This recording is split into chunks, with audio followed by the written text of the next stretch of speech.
Yeah, good morning. Thank you for joining us Is my today. voice audible enough? Yes, we can Yes. hear you loud and clear. We're waiting to get your image up Okay. here on the screen. And in the meantime, let's check. There you are. Yes. Perfect. Okay, so let's talk about the significance of President Joko Widodo's first official or working trip to Africa. How significant is it, actually? Oh, well, I see that this visit serves as a statement that Indonesia wants to rekindle its relation with African countries. First of all, if we talk in a specific context, Jokowi's visit to Kenya and Tanzania is a form of reciprocity that the two have built their embassies in Jakarta. So there's some sort of reciprocity by Indonesia.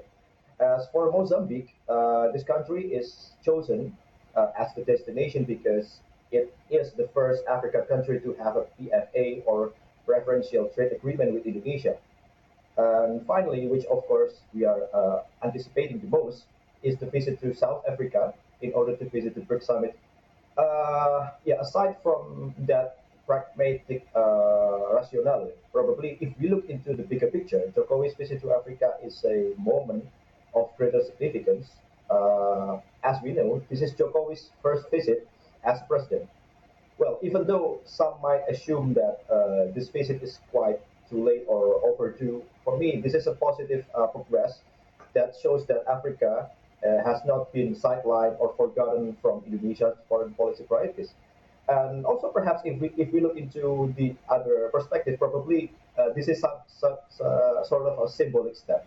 By doing the visit right at the end of his governance, we can probably assume that Jokowi wants to emphasize that whoever succeeds his government later, Africa should not be left aside in the foreign policy priorities. So that's all I can say for now. Good point. Better late Yes. than never, right? Indeed. And you were just mentioning how the African has been sidelined for so long now. Why do you think that becomes, has been done, right here in our nation, that we've been sidelining them for quite some time? Because if you remember, we're the host of the Asian African conference that took place in Bandung, West Java in 1955. And now we're making this visit in 2023. What made this factor, Mas Ario?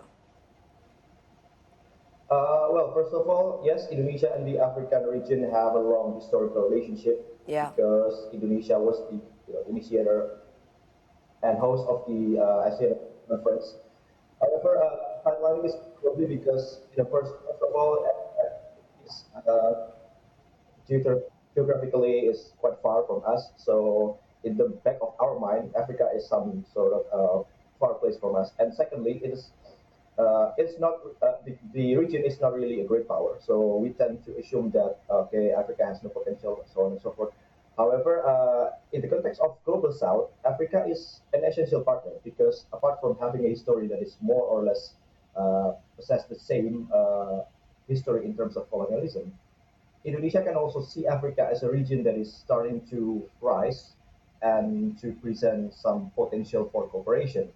For example, in terms of infrastructure, yes, this is where we sometimes overlook Africa, but according to the IMF, Africa is currently the second largest continent that enjoys high growth. Yeah, if I'm not mistaken, 4.3, and it is predicted that in the next 10 years, Africa is expected to have the world's largest working age population.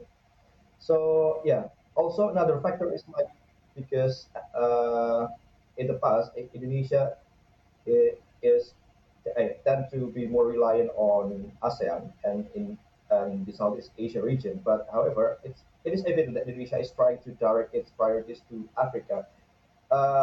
As we probably have learned, that Jokowi's view on foreign policy is a more economic and more pragmatic one. So it has brought Indonesia to assert its interest better, to prove more pragmatic in its foreign policy choices and partnership. And in this case, Africa forms a part of Jokowi's agenda, at least in terms of business. And I would like to also quote an international relations expert, Mr. Rizal Sukma. Yeah, I can see that. Yeah, in his words, I can see that in Indonesia sees Africa as one of the Indonesia's post-ASEAN foreign policy scheme that allows Indonesia to be more dynamic, to allow Indonesia to be maneuverable as well as to assert its interests outside the Southeast Asian region. in this case, Africa presents a great potential both historically and in the present context because Africa is now an emerging region. So I think that's to explain it. And yeah, to answer it about the sidelining of Africa, yeah, unfortunately, efforts to mainstream Africa as an essential partner cannot be only done by the central government because in the people-to-people level, we have this perception that Africa is not really our priority. Africa is quite far from us. It's not really a major power, and so on and so forth. I certainly hope that this potential can be maximized through some broader network. For instance, people-to-people engagement, to relationship that can be driven by cities or regions, for instance, such as sister cities, where Indonesian cities will be able to play an active role in connecting with the African cities. Because at the moment, the trend of international relations is shifting from state to region, or cities to cities. So I hope Indonesia can catch up and can capitalize with that as well. Connected than ever Right. when it comes to logistics, communication, and trade. So there is no reason not to. So let's. You did mention probably the saving the best for last, which is South Africa. We do know that the Indonesian delegation will be attending the BRICS summit in South Africa. So how do you see this happening? Do you see this as Indonesia's effort to perhaps forge closer ties with the bloc? Which would be interesting considering who the members are as well. And can you tell us how significant it is for Indonesia to be attending? Well, of course, it's still too early to tell whether Indonesia is going to join the BRICS at the moment, because as far as I know, the Ministry of Foreign Affairs has yet to make any statements regarding this. However, this discourse, this debate whether Indonesia should join BRICS or not is actually not surprising, because considering on several occasions, Indonesia through Joko Widodo has emphasized the importance of the international orders to be open to the new emerging economic powers, particularly in the context of the global south. And also, in his speech in the ASEAN African Summit 2015, Jokowi also made some statements criticizing the global economic system, which should have opened up more spaces for rising economic powers, rather than being based upon a domination by certain groups of countries or certain institutions. So Indonesia's visit to the BRICS is significant in terms that it can also be expected as an opportunity for closer dialogue with delegations from other countries, especially when we talk in the context of post-pandemic development, which is now Indonesia is pursuing quite aggressively, which Indonesia is now focusing on. And in terms of infrastructure, BRICS can serve as a good platform for opening up dialogue with the like-minded countries. Now, Mas Ario, with the Indonesian officials, including the country's deputy trade minister, have also listed the benefits of joining the bloc or BRICS itself. But we can't really not see right now the elephant in the room. We do have geopolitical, tensions around the world, and we know, part of the bloc is also Russia and China. So, with that said, where would Indonesia signal if we were to join BRICS itself? Okay, well, Indonesia, as an emerging power, is certainly a potentially profitable partner for BRICS and vice versa. And in the field of digital technology, I see that Indonesia has a large and potential market, particularly with the involvement of China in the community. In Southeast Asia, Indonesia is one of the countries with the most number of startup companies. So I think this can be some sort of benefit for Indonesia. And BRICS countries are they are major emerging economies with substantial growth potential. And I think that Indonesia inclusion in BRICS could provide, enhanced access, capacity building, more dialogue with the other member countries. And this can also potentially lead to increased trade and investment opportunities. Yeah, BRICS can also stimulate economic growth.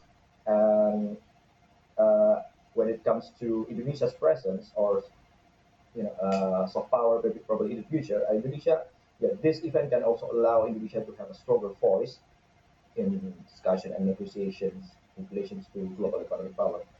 However, I should also note that should Indonesia aspire to become the member of BRICS, it must, strategically position itself while upholding the principle of bebas active or independent and active foreign policy, which has been upheld by Indonesia until now.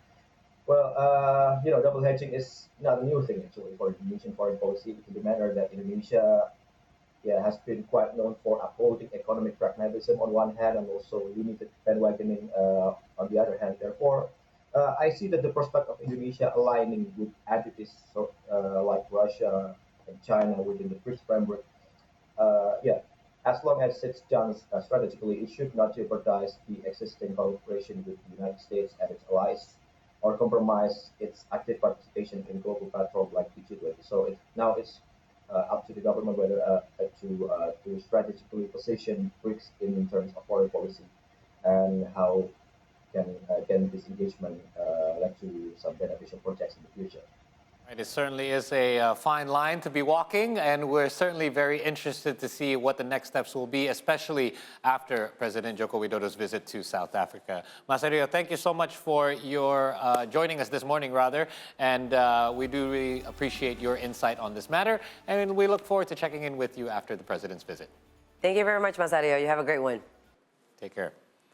Wow, it is really great to, to be our country right now, to be in Indonesia. And it seems that, Indonesia is really putting, is a pioneer in everything, and then putting ourselves in that kind of pedestal where everyone wants us to be a part of them. And then, we have to think about ourselves too. Like, what's the greater good in moving, advancing Indonesia, as what we've mentioned as the motto for the 78th anniversary of Independence Day, moving and advancing Indonesia forward. The theme. I like it, by the way, that there's no theme surrounding COVID anymore. But nevertheless, it will be a great thing, like you said. It will be a great milestone if the president is able to, not only if Indonesia ends up joining BRICS, but be able to maintain that relationship with the West. It will certainly be something that's unprecedented and will likely be good steps for others to follow. And also, you were mentioning that geographically, Africa is so far away. Right. But now, where everything is just so close with like technology. Look, we shop from many places around the world, and it gets shipped to us within a week or two. So again, you could see that mindset back in the day. But nowadays, it's just everyone's connected online. We were connected online right now to halfway across Indonesia. So there you go. So there's no excuse not to be connected with other countries. All right. Well, that is our first discussion for today. We will have another talk show later on, so make sure you stick around here on the C Morning Show. And after the break, I will return to have some recaps from the news early in the program. So keep it locked right here on the C Morning Show. We'll be right back.